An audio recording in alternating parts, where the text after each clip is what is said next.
Hello दोस्तों, मैं सनातन आपका एक बार फिर से आ गया हूँ एक नई ताज़ी खबर लेकर। अभी आग शांत हुई नहीं थी कि घी फिर से बढ़ गया आग में। नहीं समझे। रूस यूक्रेन की अभी लड़ाई शांत नहीं हुई थी कि रूस यूक्रेन की लड़ाई में घी फिर से बढ़ गया, आग बढ़ गई। कुछ नहीं समझ में आ रहा है। क्या तृतीय विश्व युद्ध की तरफ बढ़ रहा है? क्या हो रहा है भैया? कुछ नहीं समझ में आ रहा। क्या खबर क्या निकल के आई? खबर ये निकल के आई कि नाटो में एक फिनलैंड देश और जुड़ गया है। नाटो में फिनलैंड और आ गया। नाटो में अभी तक 30 देश थे और 31वां देश फिनलैंड भी अब नाटो में शामिल हो गया है। तो रूस ने बोला भैया मेरी सिक्योरिटी को तुमने चैलेंज दे दिया। अब रूस का फिर से लफड़ा शुरू हो गया। तो भैया क्या है, नाटो फिनलैंड शामिल हो गया है। और कौन सा देश शामिल हो सकता है? अभी फिनलैंड अभी तक क्यों नहीं हो पाया था शामिल?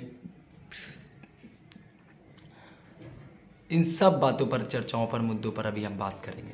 तो पहला तो नाटो है क्या? NATO North Atlantic Treaty Organization, इसका हेड बेल्जियम में है। अभी बेल्जियम में ब्रसेल्स में इसका हेड है। ठीक है। जब इसकी संस्थापना हुई थी, द्वितीय विश्व युद्ध खत्म होने के बाद इसकी संस्थापना हुई नाटो में, पूर्व सोवियत संघ यानी कि रूस, उससे बचने के लिए, मतलब उस बहुत लफड़ा था उसका, पावरफुल आदमी थे भाई पुतिन भैया अपने, पूर्व सोवियत संघ जो था। तो उन सब चीज़ों से उनसे बचने के लिए नाटो जब संस्थापक हुई तो 12 देश संस्थापक थे। ईयू के 28 देश थे और 2 देश नॉर्थ अमेरिका के थे। तो टोटल 30 देश अभी तक थे। अभी ये आज फिनलैंड 31वां देश बन गया। अभी जो महासचिव है इनके, जेंस स्टोल्टेनबर्ग, आज उन्होंने बोल दिया कि भैया नाटो भी हमारी टीम में शामिल हो गया। पहला तो ये नाटो ये थी, नाटो ने 31वां देश फिनलैंड को शामिल कर लिया। अभी तक फिनलैंड क्यों नहीं होता है? क्या होता है, नाटो में शामिल होने के लिए 30 देशों की हमको परमिशन चाहिए होती है। अपने घर में भैया, अपने घर में अगर आप किसी को बुलाओगे, किसी दूसरे व्यक्ति से, तो कई बार होता है ना, घर में सब जब बराबर के होते हैं तो सबकी सलाह विचार लिया जाता है। कुछ तो कोई भी नई गाड़ी खरीद रहा है, कुछ भी वाटवर, कुछ भी नया ले रहे होते हैं तो सलाह सबकी लेते हैं। तो वही सीन नाटो के हैं, इसमें भी सलाह लेनी थी सबकी। तो इसमें जो तुर्की जो था वो स्वीडन और इसको नहीं दे रहा है। स्वीडन को अभी भी नहीं मिली, कंफ्यूज मत होइएगा, स्वीडन को अभी भी नहीं मिली। स्वीडन और तुम्हारा फिनलैंड को वरीता नहीं दे रहा था, बोल रहा था हम नहीं, इनको अडिग ले रहा था। और तुर्की बोलते भी, नया नाम इसका पहले तुर्की था, तुर्की हो गया। तो ये एक पहला, यही एक इस्लामिक देश है उसमें। तो अब ये शामिल नहीं होता था, लफड़ा फैला रहे थे कि हमने गदर काटे थे। तो फिर इनको समझाया गया, समझ के ये मान गए और फिनलैंड शामिल हो गया भैया। रूस और यूक्रेन की लड़ाई यही चल रही है। यूक्रेन बोले हम नाटो में शामिल होंगे, तो रूस अपने पुतिन भैया गुस्सा हो गया, होंकने लगे थे, वो होंक दिए। अब देख रहे हैं 1 साल लगभग हो रहा, होंक रहे हैं, क्या हो रहा है आपस में, सब लड़ झगड़ रहे हैं। अब आज पुतिन भैया ने बोल दिया कि मेरी सिक्योरिटी से समझौता, फिनलैंड को भी चेतावनी दे दी है। अब नाटो का रूल्स क्या है, अब जैसे फिनलैंड उनका 31वां देश हो गया, तो अगर 31 देशों में किसी भी एक देश पर आपने हमला किया तो वो 31 देशों पे हमला होगा। घर में 4 भाई हैं, एक भाई को मारोगे तीनों भाई कूद पड़ेंगे, वैसे भाई हैं ये, 31 भाई हैं। तातिया वाला हाल आपने वो देखी होगी मूवी सनी देओल की, तातिया के 7 भाई थे, तो वैसे ये 31 है। इनमें किसी भी एक भाई को होंके तो भैया पूरे पूरे टूट पड़ेंगे। इनका ये संधि है इनकी।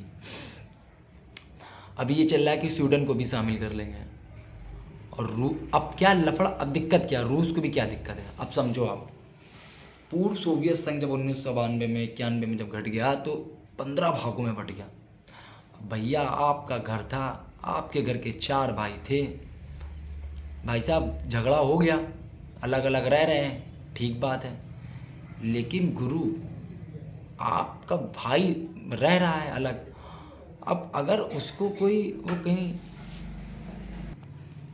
कोई लफड़ा करे, मतलब नहीं समझे आप। देखिए जैसे आप 4 भाई हैं, आपका एक घर अलग रह रहा है, चारों भाई अलग अलग रह रहे हैं। अब आप बड़े हो, आप समझदार हो, आप जानते हो कि छोटा वाला भाई मतलब गुस्से में अलग हो गया है। लेकिन अब अगर उसको कोई बुरी संगत वाला आप चारों भाइयों की लड़ाई का फ़ायदा उठाए तो आपको ख़राब लगेगा। पूर्व सोवियत संघ 1991 में जब अलग हो गया तो 15 भागों में बट गया। तो भैया उसके जो 15 भागों में बटे उन्हीं के भागों को वो अपना नाटो में उसमें मिला रहे हैं। वो चीज़ रूस को खल रही है। तो मतलब उसी के घर के कमरे को कोई दूसरा कब्जा कर रहा तो खलेगा, तो बिल्कुल सही बात है। तो यही बात है। तो फिनलैंड 31वां देश बन चुका है, नाटो का 31वां सदस्य बन गया है। स्वीडन की तैयारी है। अब एक बात और पूछोगे कि हमें कैसे मालूम स्वीडन की तैयारी है? भैया अरे जो नाटो के महासचिव हैं अपने, ये जेंस स्टोल्टेनबर्ग, इन्होंने भी बोला है कि हम स्वीडन को अकेले नहीं छोड़ेंगे। तो नहीं छोड़ेंगे मतलब क्या है, मिला ही लेंगे। तो देखते हैं क्या होता है। फ़िलहाल इतना ही बताना था कि स्वीडन अपना फिनलैंड अपना आ गया है नाटो में, और रूस पुतिन भैया भी गुस्सा हो गए हैं। अब देखना है क्या तृतीय विश्व युद्ध की तरफ बढ़ेगा। ये सब क्या है, इतने मज़ेदार क्वेश्चन, अभी देखना अभी क्या होता है। देखते जाइए, जैसा होता रहेगा। लेकिन हम आपके सनातन, कुछ भी होता जाए हम आपको बताते जाएंगे।